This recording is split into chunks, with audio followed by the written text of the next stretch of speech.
Hello and welcome to yet another special edition of The Slipper Still Fits. I'm your host, Arden Cravallo. Lucky again to be joined by Geno Crandall. Geno, welcome to the show. It's been a while, man. I remember I was at school during the time while you were there. Great to see you again. Yeah, for sure. Thanks for having me on, man. Excited to be here. Yeah, man, I want to talk about starting out in your college career. You decided to go to North Dakota, where you found a bunch of success over there. Two-time All Big Sky, second team from 2017 and 2018. But then you decided, all right, I got my final season of college eligibility. I'm going to look elsewhere. And you found this program up in the Pacific Northwest in Spokane. Drew you over. What really drew you over to come to the Gonzaga program and be a Zag? Yeah, I think immediately, through the recruiting process, I think everybody involved with the program, from obviously the staff that was recruiting me to down to the players and even, the support staff with the school side of things. Everybody just felt Yeah. really genuine. It felt, like I don't know how to explain it. Like it's an Natural. interesting thing. Yeah, very natural, very natural. I think going through the recruiting process, especially for me, because obviously coming out of high school, I wasn't as highly recruited. Yeah. So to feel kind of how the recruiting process goes with a lot of these bigger programs, where it feels like they're kind of just blowing smoke a lot of the time, or everything. It gets hard to tell, what's real and what's not. But with GU, everything again, it just felt so natural. It felt so real. It felt so just upfront with everything that it felt very comfortable. Um, and then obviously the basketball success and things like that are extremely difficult to ignore. And Mhm. the things that the coaching staff says they can do for you, again, is different than what most places. They tell you, hey, Yeah. we need you for this, we need you for that. And with the staff at GU, it comes off more as like, hey, we can help you, we can challenge you, we can help you reach the levels you want to get to, not just that we need you to win games. So I think all of that made it a really easy decision. I hear that from a lot of former Zags. It's really the natural response to, their visit, and they just feel at home in Spokane. I hear that a lot, so it's good to hear that's the case for you. When Yeah. you did decide to come to Gonzaga, your role was primarily the backup point guard role behind Josh Perkins during that one campaign with the Zags. But what did you do specifically to kind of make a winning impact for your team in the given minutes that you were handed by Mark Few? Yeah, I think for me coming in, I think honestly there was the goal for me to have a little bit more of a scoring role. I think I started the season out not so great in that Yeah. aspect. I struggled to score efficiently to begin with, and then obviously broke my shooting hand, which didn't help a Hmm. ton. So going through that, it kind of changed my mindset to, like you mentioned, just how can I carve out minutes for myself? How can I help the team win? And a lot of it just came down to defense and leadership for me. It was taking the challenge to guard the other team's best guards when I came in the game, to pick up, to make hustle plays, take charges, be disruptive, use my skills and my abilities, length and quickness to be in passing lanes, pressure the ball, and then just leadership, communicating, being vocal. I think maybe was one of the things that our team or our unit, the coaches felt like maybe we weren't where we needed to be with that, and so that was a challenge that they presented to me. Is hey, you're somewhat of a natural leader. You're a naturally pretty vocal guy, pretty well spoken. You're going to have to take some of that responsibility to carry that water for the team in that way. So I think those were the biggest things. And then, just being a great teammate. I think that's something that you find with all Zag guys though, is it's pretty normal to just be a good guy, be a good teammate, don't be a distraction. Yep. So all those regular things. And then, like I said, for me, I think it was shifting towards more of a defender, energy guy, hustle plays, things like that if I wanted to see the floor.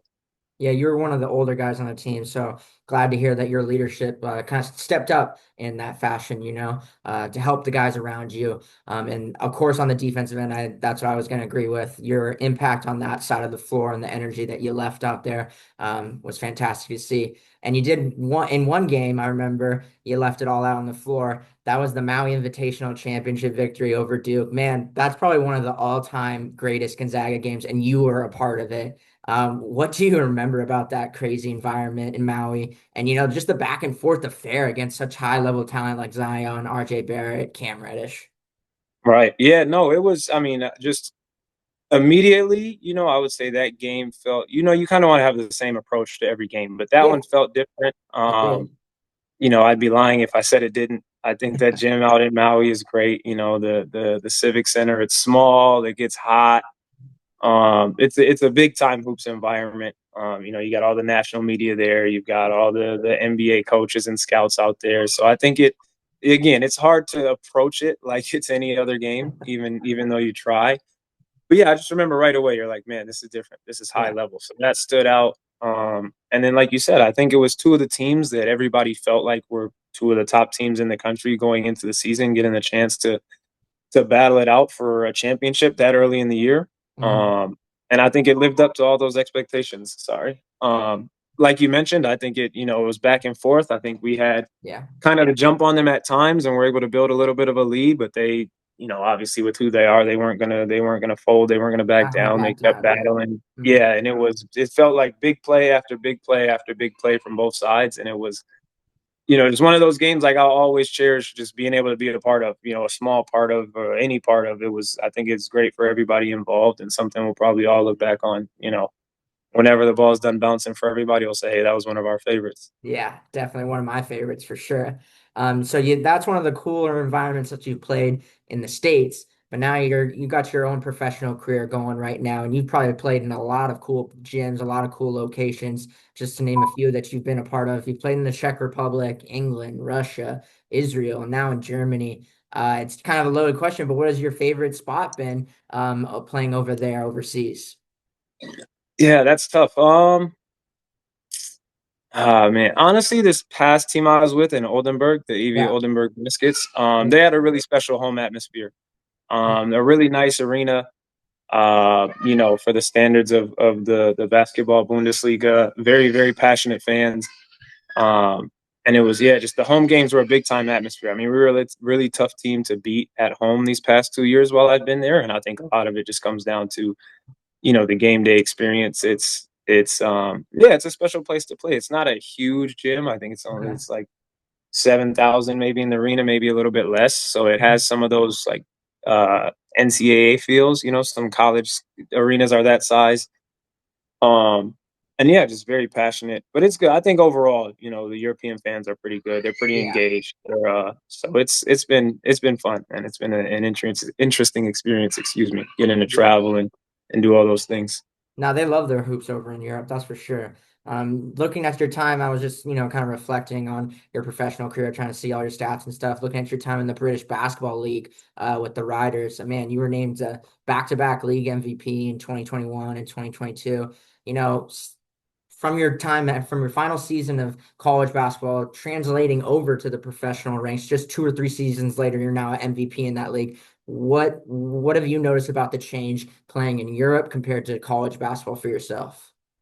Yeah, I think for me, and I'm sure for a lot of guys, across college basketball, but definitely for a lot of guys at GU that end up not, making it or sticking in the NBA. I Yeah. think it's an easy transition for a lot of us. I think the staff gets us ready to be pros. We approach every day like professionals. Obviously, you got to do the schoolwork, but in Hmm. terms of the time you're allowed to spend, the things you're allowed to focus on, the support staff you have around you. Um, you approach the game like a professional even when you're still in college. So I think you build the habits that allow you to be successful later on no matter where you go. You build the mindset, the mental toughness. You again, just how to be a pro, how to continue to get better, how to recognize your strengths and weaknesses, how to watch film. I mean, all these things I could go into to a ton of detail about, but I think that the staff at GU just prepares you for those kinds of things. Hmm. And then as long as you're willing to stick to it and embrace those habits that you formed, I mean, a lot of us find success in Europe. You'd be hard pressed to find a zag, whether it's in the NBA or in Europe or wherever. If they want to keep playing, they have all the tools. Like I feel like Absolutely. there's not many when you look down at the teams from the past that didn't stick. You know. Yeah. No, and you've had a fantastic career. I know it'll continue to have a fantastic professional career overseas. But now we're moving back to the States real quick because I saw in the summertime you returned back to your home state of Minnesota to play in the Twin Cities Pro AM. You hit a clutch game winning shot, I heard. I'm just curious, Chet Holmgren and Jalen Suggs, also from Minnesota. Would you kind of agree with the fact that maybe that state is kind of an underrated hub for basketball talent in the United States? If so, why is it so underrated in your mind? Because I keep hearing about a bunch of healthy amount of recruits, strong recruits coming out of that state. Yeah, I would definitely say it's underrated. I think it's probably been a slow process of building to get to a point where I think now it's pretty well respected. But even then, I Hmm. would still say, it's not the first, second, third, Of fourth, fifth course. state that you're going to think of for Those are the basketball. You've got Californias, the the Texases. exactly, Yeah. exactly. You've got the coasts, you've got the southern cities, and then when you're talking Midwest, you probably immediately just go to Chicago and Illinois. Hmm. Hmm. So I think it kind of gets historically looked over a bit. But I think, yeah, I think there's a big, big basketball community here. And I think one thing that's been super, super helpful in building that is, as the guys go through their experiences, Hmm. guys are always willing to come back and share, whether it's interacting with people at the pro am, whether it's being in the gym with younger guys, or when I was coming up, having older guys reach out and wanting to get in the gym with me. And Hmm. so the culture and community around basketball, um, in our state has, I think, contributed to its growth. I think it would be easy for the guys who were able to make it from a smaller basketball state to just Hmm. go on and do their thing. And, if you're in the NBA, stay in your NBA city and work out there. But a lot of guys, they come back, guys from overseas come back. Guys, when they're in college, they come back for the summer and they pay it forward. Everybody pays it forwards. And I think everybody wants to continue to see our state continue to garner that national recognition. And I think a lot of us recognize as well that it makes it easier on the next kid. You know, Hmm. um, it's funny. It sounds bad, but I feel like I look now and there's kids that probably are less talented than I was coming out of high school that end up with better offers. And it's like, that's great. That's awesome. There's more Yeah. eyes on you. It's not as much of a fight for you to get that respect because a lot of it's been gained and then you put your work in to get to that level. So I think yeah, again, it's another topic that I could go on forever about because I think we have a lot of talent in our basketball community. But I'm super super happy with where it's at. Super happy with guys like Chet continuing to push that forward, being able to win a championship. Him and Jalen always being back, giving to the younger guys, giving game, giving knowledge, and everybody else that's come before them and after them.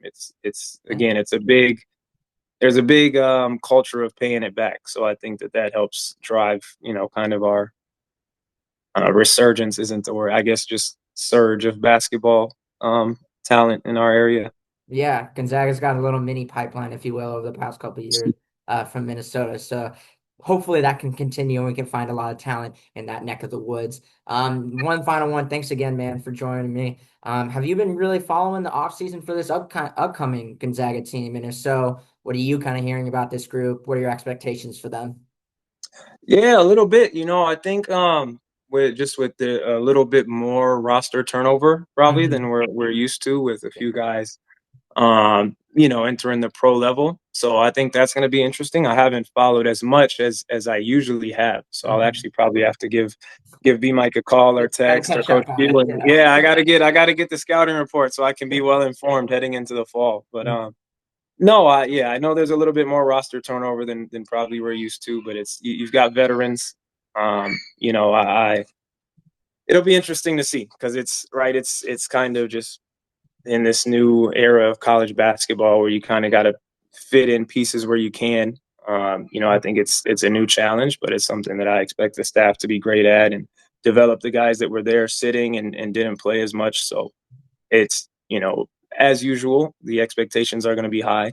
And just knowing the staff, the kids that are there can handle it. So like I said, Absolutely. I wish I could give a more detailed breakdown. I only know a couple of the guys I've kept tabs on. So now that you mention it, it is getting time for me to start paying a Yeah, little we're more almost we're attention. almost there back to college hoops. So it's a few months Yeah, away. So it's time to catch yeah, up a little bit, exciting, you know. exciting No, but thanks again, man, and continued success overseas. Love seeing Zach succeed, still playing hoops. So glad to hear that's the case for you. Best of luck going forward, man.